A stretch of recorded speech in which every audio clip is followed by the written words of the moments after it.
அல்லாஹ் ஒருவனுக்கே. அளவிலா கருணையும் கிருபையும் அண்ணல் எம்பெருமானார் முஹம்மது ரசூலுல்லாஹி ஸல்லல்லாஹு அலைஹி வஸல்லம் அன்னவர்கள் மீதும், அன்னாரின் வழியை அடிவற்றி வாழ்ந்த உத்தம சத்திய சஹாபாக்கள், தாபியீன்கள், தபஉத் தாபியீன்கள், ஷுஹதாக்கள், சாலிஹீன்கள், நல்லவர்கள், நாதாக்கள், இவ்வுலகத்திலே உண்டான முஃமினான முஸ்லிமான நம் அனைவர் மீதும் அல்லாஹுவின் அருள் என்றென்றும் நின்று நிலவட்டும் ஆகுக.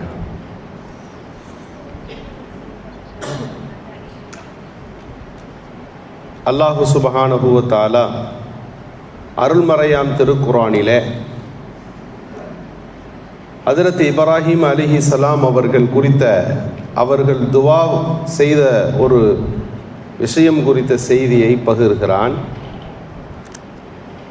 5000 ஆண்டுகளுக்கு முன்பு இப்ராஹிம் அலைஹிஸ்ஸலாம் அந்த மக்கா நகரிலே நின்று துவா செய்கிறார்கள். ரப்பனா வபாஸ் ஃபீஹிம் ரசூலன், யா அல்லாஹ், இந்த ஊருக்கு ஒரு தூதரை நீ அனுப்ப வேண்டும். அந்த தூதர் யத்லு அலைஹிம் ஆயாத்திக, உன் வசனங்களை இந்த மக்களுக்கு அவர் ஓதி காட்ட வேண்டும். யுஅல்லிமுஹுமுல் கிதாப வல் ஹிக்மத, கல்வியையும் ஞானத்தையும் அவர் கற்றுக் கொடுக்க வேண்டும். வயுஸக்கீஹிம், இந்த மக்களை அவர் பரிசுத்தப்படுத்த வேண்டும் என்று ஹஜ்ரத் இப்ராஹிம் அலைஹிஸ்ஸலாம் அவர்கள் துவா செய்தார்கள். இந்த துவாவின் வெளிப்பாடாகத்தான் நபிகள் நாயகம் ஸல்லல்லாஹு அலைஹி வஸல்லம் அவர்கள்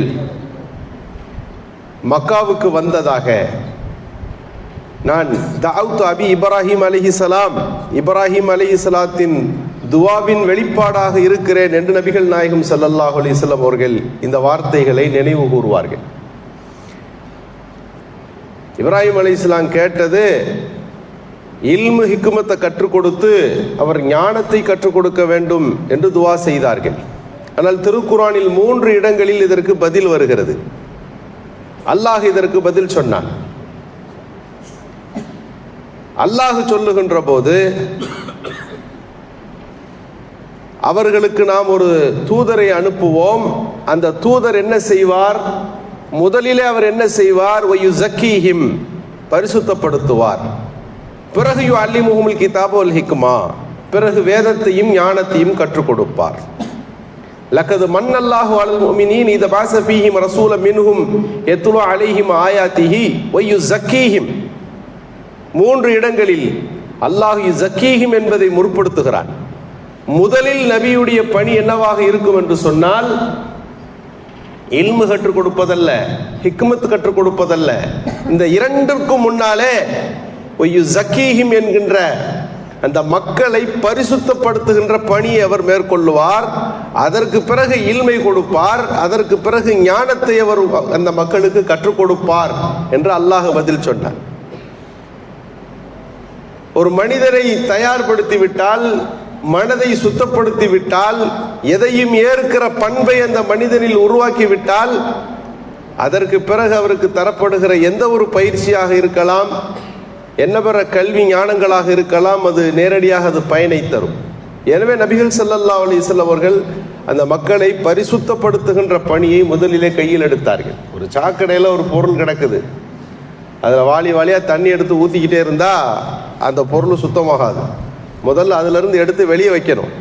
வெளியே வச்சுட்டு ஒரு டம்ளர் போதும், ஒரு டம்ளர் தண்ணீர் அதை சுத்தப்படுத்தி விடும்.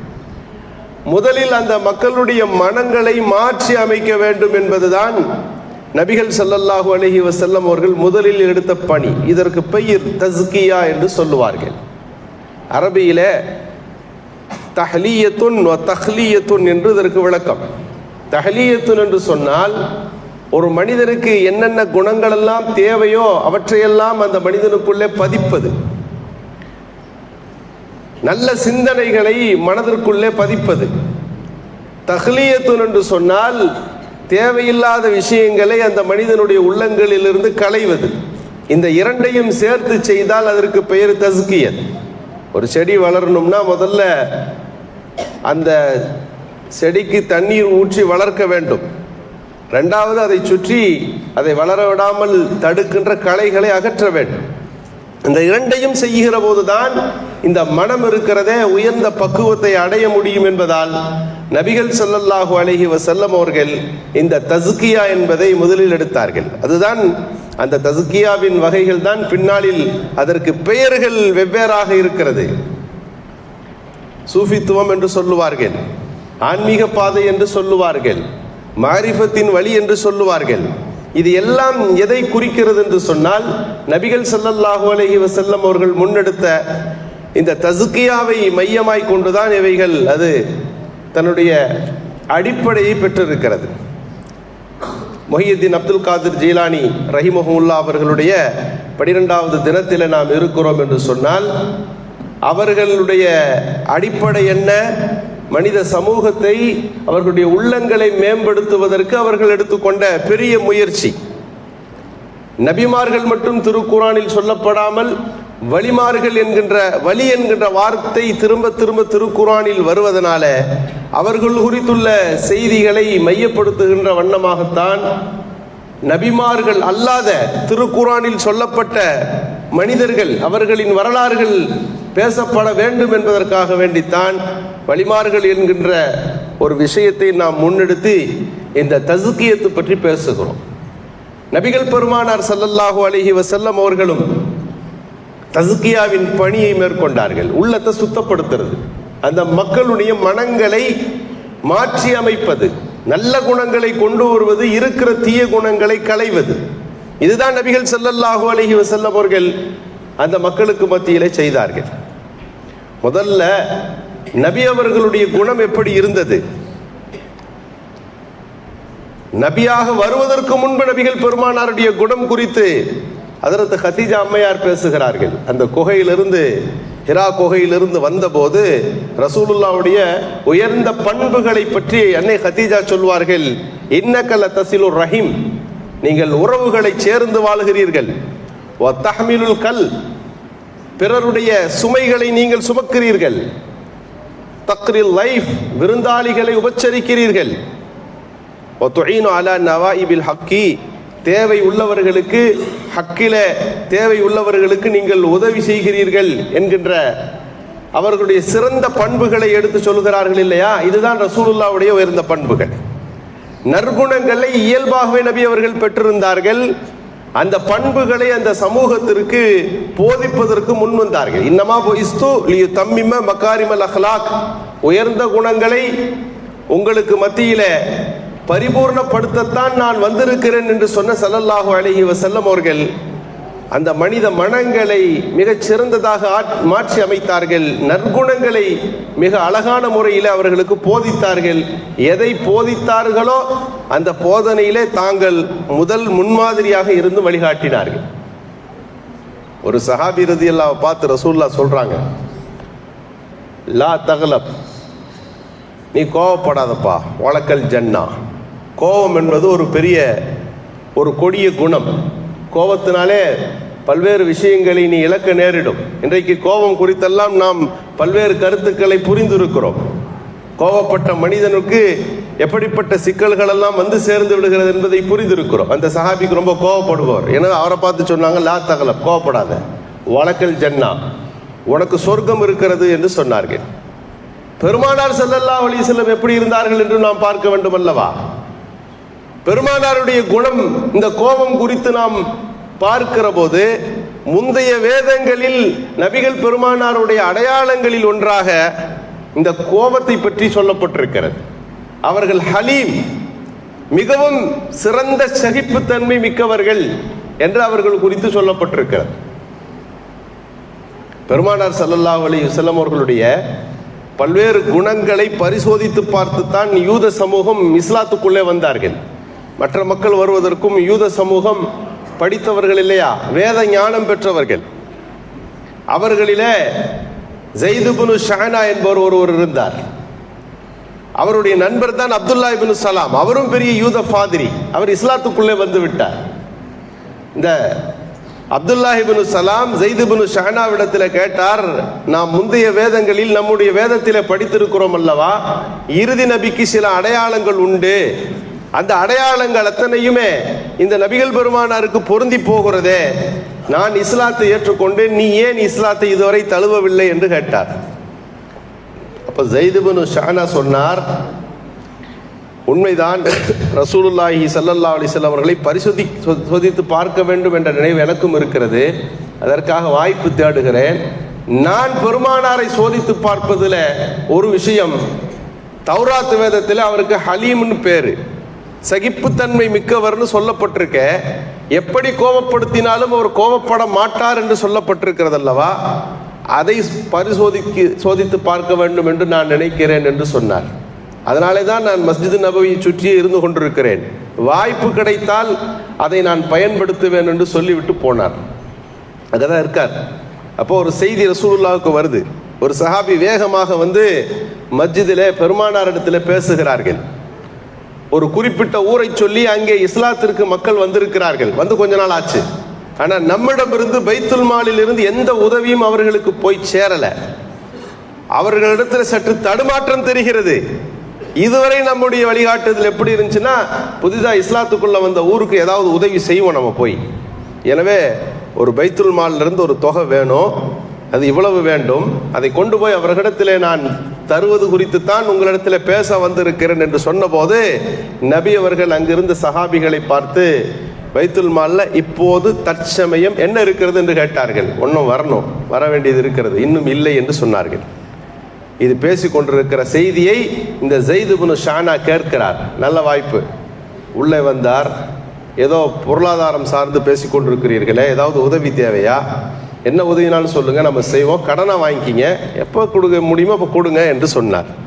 நபி அவர்கள் எப்போ கொடுங்க, எப்போ முடியுதோ அப்போ கொடுங்கன்னா அந்த பேச்சுவார்த்தைக்குள்ளே வரமாட்டார்கள். தேதி கரெக்டாக இருக்கணும். ஒரு கடன் என்று சொன்னாலே டைம் கரெக்டாக போட்டால் தான் அது கடன்.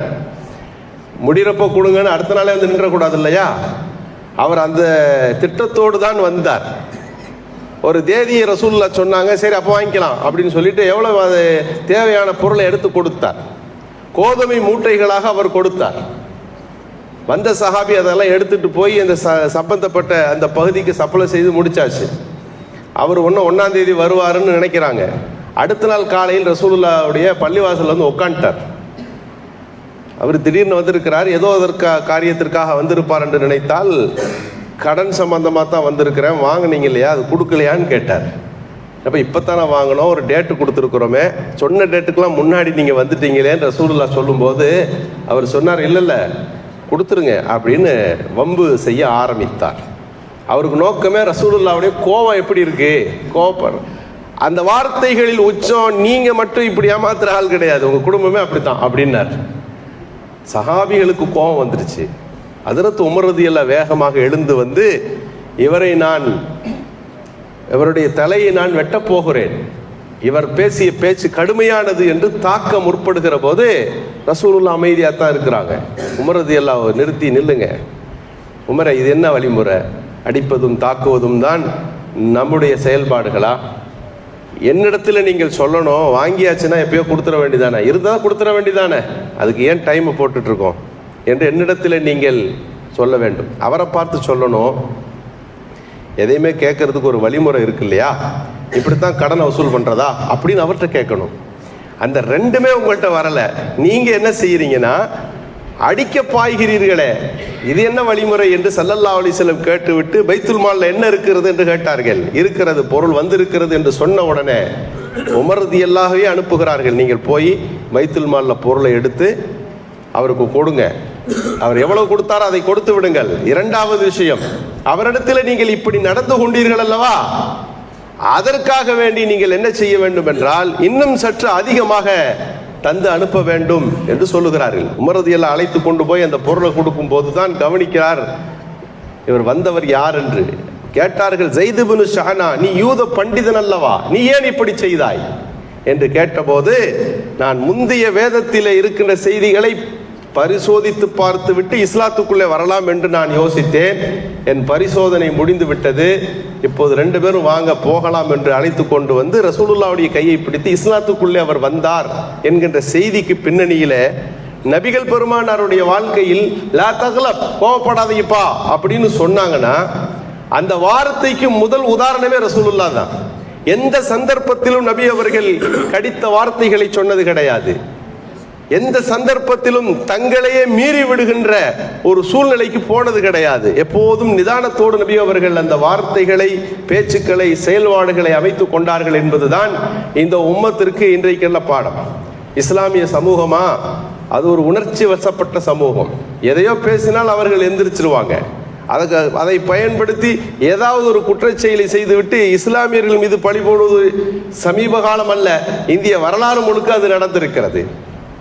கோபப்படுகிற சமூகமாக இஸ்லாமிய சமூகம் அறிமுகப்படுத்தப்பட்டிருப்பதை பார்க்கிறோம்.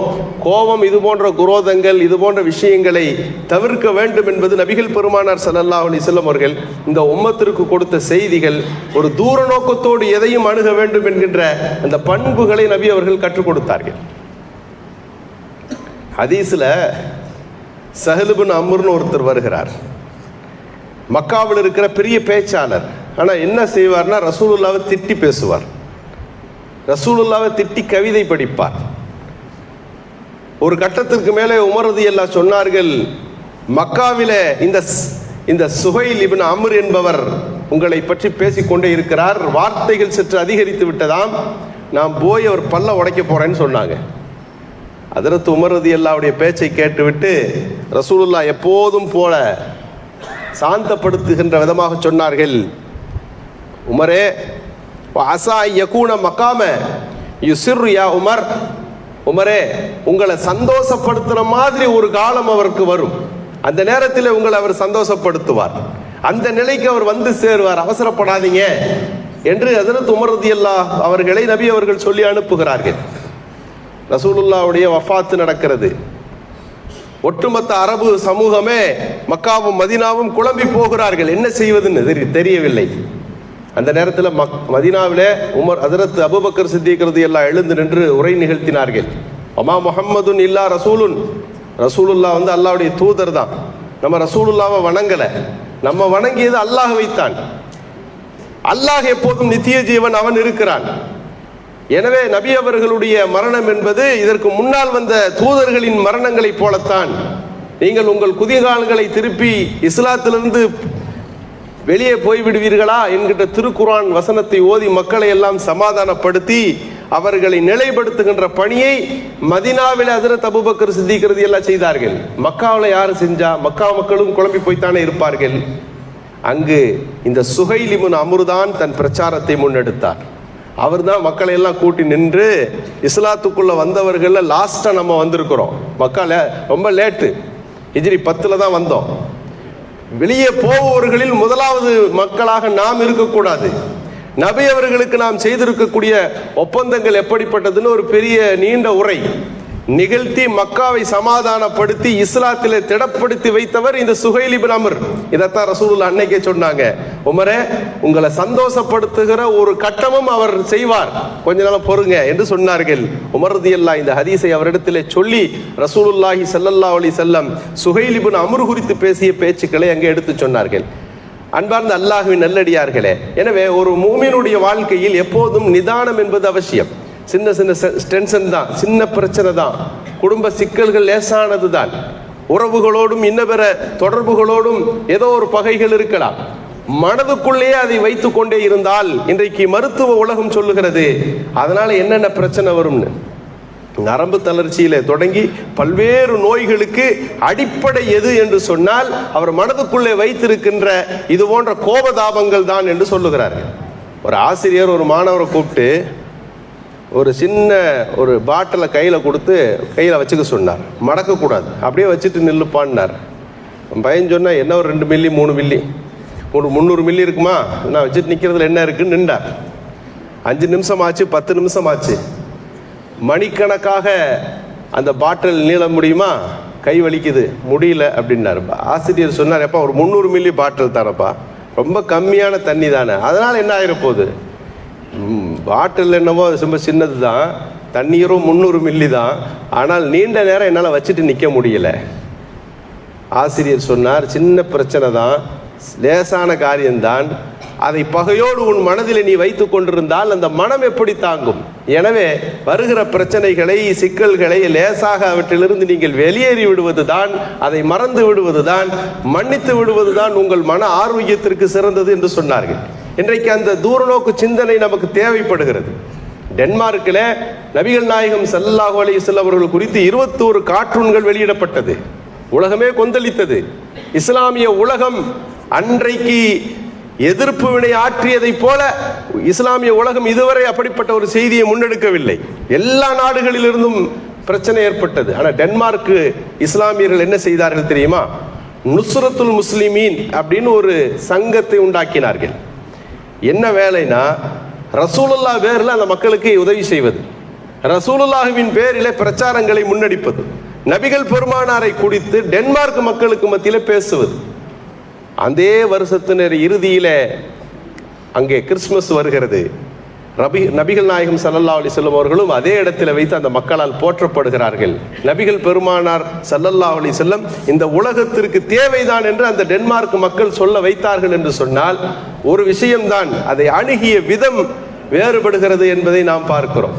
எனவே ஒரு மூமினுடைய வாழ்க்கையில் எல்லா நேரத்திலும் இந்த நிதானம் தேவை. பெருமானார் ஸல்லல்லாஹு அலைஹி வஸல்லம் சொல்வார்கள், இன்னர் ரிஃப்க, மென்மையான பண்பு என்பது லா யகூனு ஃபீ ஷைஇன் இல்லா ஸானஹு, ஒரு காரியத்தில் அது அலங்காரத்தை கொண்டே வந்து தீரும். வலா யுன்ஸஉ மின் ஷைஇன் இல்லா ஷானஹு, மென்மையான போங்கு இல்லையா அந்த காரியத்தில் அது ஒரு வகையான குறையை கொண்டு வந்துதான் சேர்க்கும் என்று நபிகள் ஸல்லல்லாஹு அலைஹி வஸல்லம் சொன்னார்கள். எந்த நிலையிலும் அது மென்மையோடு அணுகுகின்ற, அதை பார்க்கிற பண்புகளை நாம் வளர்த்து கொள்ள வேண்டும். ஒரே நேரத்தில் நபி அவர்கள் அணுகுகிற விதத்தை சொல்லி தருவார்கள். இஸ்லாத்தினுடைய தொடக்க காலத்தில் மதீனாவுக்குள்ள வந்த உடனே ரசூலுல்லாஹ் ஒரு உத்தரவு போட்டாங்க, அஃப்ஸுஸ் ஸலாம பைனக்கும், உங்களுக்கு மத்தியில் யாரை பார்த்தாலும் சலாம் சொல்லுங்க, அஸ்ஸலாமு அலைக்கும், உங்கள் மீது சாந்தியும் சமாதானமும் நிகழட்டும் அப்படின்னு சொல்லி கொடுத்தாங்க. எல்லா முஸ்லீம்களும் அஸ்ஸலாமு அலைக்கும் சொல்லும்போது எப்போதும் அந்த யூத சமூகம் கொஞ்சம் வித்தியாசமானது. லா சபீல அலல் உம்மியின் என்று சொல்லுவார்கள். இவங்கள்ட்ட எப்படி வேணா நடந்துக்கலாம் என்கின்ற கொள்கையோடு வாழ்பவர்கள் இல்லையா. அஸ்ஸலாம் என்பதை அஸ்ஸாம் என்று அவர்கள் மாற்றினார்கள். ஸாமு அலைக்கும் என்று சொல்லுவார். சாம்னா உங்கள் மீது நாசம் உண்டாகட்டும் என்று அர்த்தம். இங்கே முஸ்லீம்கள் அஸ்ஸலாமு அலைக்கும், உங்கள் மீது சலாமத்து நிகழட்டும் என்றால் இவர்கள் சாம் என்ற வார்த்தையை சொல்லி உங்கள் மீது நாசம் நிகழட்டும் என்று பேசிக்கிட்டு இருப்பாங்க. ஆனால் வேகமாக சொன்னால் அது சலாம் மாதிரி இருக்கும். சாம் அலைக்கும்னா சரி சலாம் தான் சொல்றாருன்னு சொல்லி நினைப்பார்கள். நபி அவர்கள் அமர்ந்திருக்கிறார்கள். பர்தாவுடைய ஆயத்துக்கள் வரவில்லை. அன்னை ஆயிஷா ரலியல்லாஹு ரசூலுல்லாஹ்வோடு இருக்கிற நேரம் வெளியே அமர்ந்திருக்கிறார்கள். அப்போ ஒரு யூதர் வந்து சாம் அலைக்கும்னார். அந்த வார்த்தை அப்படி தெளிவாக புரிந்து விட்டது. அதற்கு அன்னை ஆயிஷா ரலியல்லாஹு அஸ்ஸாமு அலைக்க, சாம் என்பது உன் மீது நிகழட்டும், அல்லாஹ்வுடைய லஅனத் உன் மீது நிகழட்டும், உன் கோத்திரங்கள் மீது நிகழட்டும்னு ஒரு பெரிய வாசகங்கள், கடுமையான திட்டுதல்களை ஏசுதல்களை அன்னை ஆயிஷா ரலியல்லாஹு தொடங்கிட்டாங்க. ஏன்னா அவர் சொன்ன வார்த்தை அப்படிப்பட்டது. நபி அவர்கள் நிறுத்தினார்கள், ஆயிஷா இவ்வளோ ஏன் கோவப்படுறீங்க, அலைக்க பிர்ரிஃப், மென்மையை கடைப்பிடிங்க, நீங்களும் பதில் சொல்லுகிறீர்கள், அந்த யூதவனுக்கு நானும் பதில் சொன்னேன், ரெண்டுக்கும் வித்தியாசம் இருக்கிறது. நான் பதில் சொன்னேன். என்ன பதில் சொன்னேன்? அஸ்ஸலாமு அலைக்கும். நான் என்ன சொன்னேன்? அலைக்கும் உண்டாகட்டும், உன் மீதும் உண்டாகட்டும். அந்த சாம் என்ற வார்த்தை ரசூலுல்லாஹ் சொல்லவில்லை, அலைக்கும் உன் மீதும் உண்டாகட்டும் என்று சொன்னார்கள். இது போதும், அவருக்கான பதிலில் இது போதுமானது. செய்தியை புரிய வைத்தால் அது மட்டும் இங்கே அது அதற்கான பதிலாக ஆகிவிடுகிறது. இவ்வளவு வேகப்பட வேண்டிய அவசியம் என்ன என்று நபிகள் நாயகம் ஸல்லல்லாஹு அலைஹி வஸல்லம் அவர்கள் அந்த நேரத்திலும் பண்படுத்தினார்கள் என்று பார்க்கிறோம். கோபம்னாவே பொதுவாக பெண்களுக்கு அதிகம்தான். நபிகள் ஸல்லல்லாஹு அலைஹி வஸல்லம் அவர்கள் அன்னை ஆயிஷாவை நிதானப்படுத்தினார்கள். இன்றைக்கு பெண்களிடத்தில் நிதானம் இன்மைதானே. ஒரு இடத்துல நான் பயான் செய்த போது தலாக்கை பற்றி பேசிக்கிட்டு இருக்கும்போது, அதில் இப்போ ட்ரெண்ட் எல்லாம் மாறிடுச்சு, தலாக்கை பற்றி பேசாதீங்க, ஹுலு பெருகிட்டு இருக்கு. கோவப்பட்ட உடனே வந்து பெண்கள் நிற்கிறாங்க, ஹுலு கேட்குறாங்க. ஹுலுன்னா என்னன்னா, ஆண்கள் தலாக்கு சொல்லுவது, எனக்கு தலாக்கு விடு என்று பெண் கேட்பது, என்னை விற்று தலாக்கு கொடுத்து விடு என்று ஒரு பெண் நிர்பந்திக்கிற போது அதற்கு பேர் ஹுலு. இன்றைக்கு சமுதாயத்தில் தலாக்கு இல்லை. திருமணம் முடித்து சில பல நாட்களில் மாதங்களில் பெண்கள் ஹுலு கேட்டு நிற்கிறார்கள். ஹுலு மசாயில் அதிகரித்திருக்கிறது. இப்படி ஹுலு கேட்கக்கூடாது என்று நீங்கள் பயான் செய்யுங்கள் என்று அவர் சொன்னார். இன்றைக்கு பெண்களுடைய உணர்ச்சி வசப்பட்ட அந்த சூழல்களை பார்க்கிறோம். நபிகள் நாயகம் ஸல்லல்லாஹு அலைஹி வஸல்லம் அவர்கள் அந்த மக்களை பண்படுத்த வந்தார்கள் என்று சொன்னால் அந்த பண்பாடு அவர்களுடைய குணங்கள் ரீதியாக இருந்தது, அவருடைய மனங்களை பண்படுத்துகின்ற விதத்தில் இருந்தது. அந்த உயர்ந்த பண்பாடுகளை இன்றைக்கும் நாம் போதனைகளாக நமக்கு மத்தியில் வைத்திருக்கிறோம். வாழ்க்கையில் அவைகளை கடைபிடிக்கின்ற நல்ல தௌஃபீக்கை அல்லாஹ் நம் அத்தனை பேருக்கும் தந்தருள் புரிவானாக.